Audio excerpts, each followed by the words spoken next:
Yes, sir. Chief Haugh, if you could come up.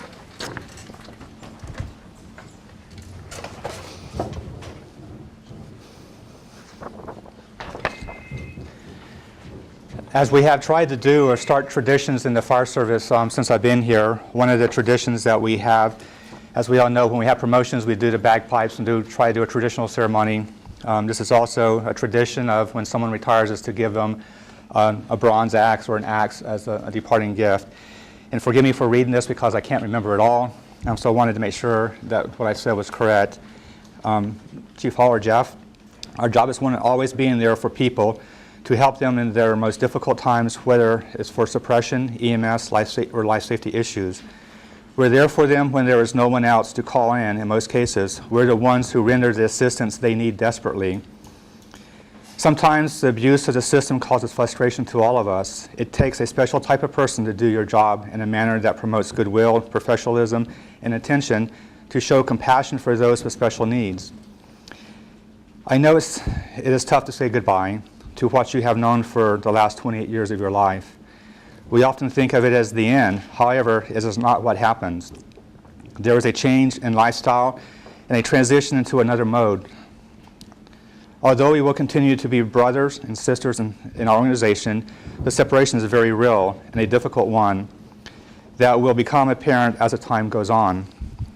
As you transition into your next mode of life, I want to say that I will miss you as a loyal employee, a friend, and have been blessed by your devotion to our organization.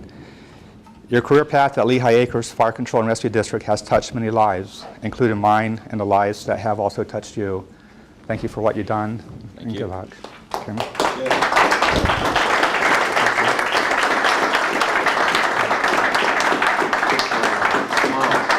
The chiefs of liquor.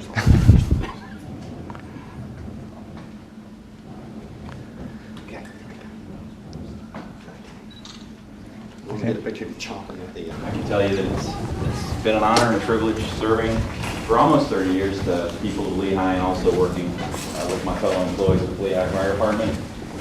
I'm not a guy that gets up and speaks in front of large groups of people much, but I can tell you, I want to share with the officers here if I could. Absolutely. Go ahead.